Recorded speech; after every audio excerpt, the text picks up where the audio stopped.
Step 1. Open Figma. Step 2. Create a new design file. Step 3. Create a frame with 1920 by 1080 pixels of width and height. Step 4. Add a title.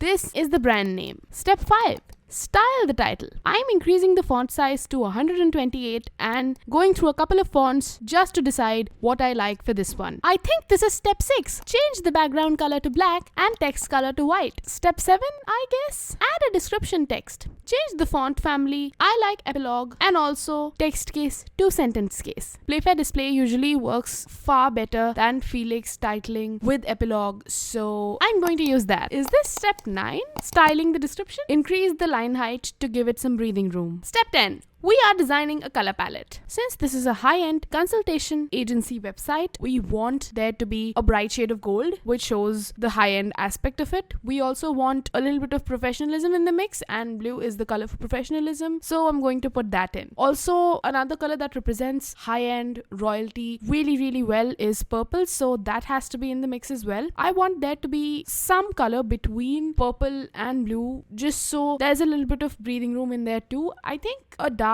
cyan or teal, that is my color palette for today. And now I'm going to make sure, other than black and white of course, the colors that are used in my site are majorly from within this palette. I'm using gold for the highlights from our palette, of course, because we want the theme to be set right from the beginning. And finally, we are making a call to action button. This is the main button people look at and click on when they enter your site. You want the user to perform this action when they enter your site, and only this action as a crucial first step for all users. And of course, this has to be in your brightest, most visible, most awesome looking color from the color palette. Step number something, because I forgot. Now we're designing a logo. I want this to be a simple logo, not a lot of graphics, not a lot of complications, especially since this is a UI design video. This is a very sleek, professional way of making logos. And while I still don't remember what step I'm on, I am now importing an image that we're going to use in the hero section of our website. This is the primary image. Trying out a fancy way of using border radiuses just so things look fun and interesting and advanced. Step number next. Now we're importing a menu icon. Iconify is my favorite plugin of all time in Figma, and you can import all of your icons. Alright, now I'm going for a signature look, adding bars to separate each individual section. The first bar is going to be turquoise. The middle part is going to be white, obviously, because this is a different section and an important one at that. And the bar that ends this section is going to be my great shade of gold. Alright, I've said this before and I'm going to say it again. This is a general principle in UI design. If you create something that looks really, really good, it's generally advisable to replicate that, reuse that component a bunch of times, and that gives your whole design a whole other level of uniformity. So, in keeping with that principle, these images in the next section have rounded edges at the top, and this is quite similar to what we saw for the hero section as well. And also we're going to put a simple title here with the same font family as our previous titles font family, and this is going to be the section for our services. And also we're going to add titles for each of the individual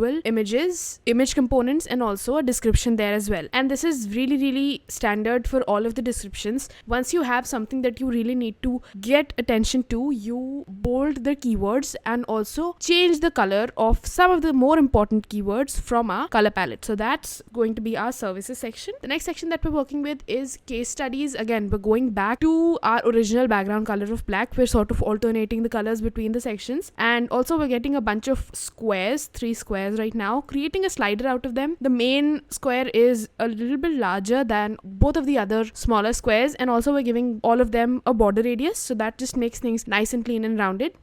This is my favorite part. Now we're importing images. All of these are from Unsplash, but I'm really proud of the images on the right and the left. Just looks like they're from the same place, and it's really difficult to find similar or same themed images on places like Unsplash and stock image libraries. So I'm just really proud of myself for getting these. And now we're going to add a little bit of a description text for what the brand actually does about them, and also a simple image. This image is also going to follow from the same pattern of our hero image. It is going to have rounded borders on on one side, and we're going to arrange them properly, highlight the keywords, add some color, make them bold and whatever, add a little bit of spacing between our text and our image, and then do it once again with our mission. So we're just going to duplicate this component for our mission section as well, and we're just changing the direction of our text and image. So we're just going to add a white line and also a gold line to separate our next section, which is the footer. This footer is the one thing I am the most proud of in this entire design. We saw this trend on one of our live streams where we review awesome award sites. The whole brand name or the word footer itself is just written in really huge fonts in the footer section, and then we have our social media icons. I'm importing all of these from Iconify, my favorite place for icons. We're also adding a logo of our brand over here as well. Lastly, we're going to add a couple of links for the more important sections of our website and just get all of them out there. Throw in an auto layout, make sure they're perfectly aligned together, group them all together, just give it an automatic amount of spacing, make them smaller, fit them perfectly, and that is going to be it. With that, ladies and gentlemen, we have made this awesome site in just 5 minutes. And that's it.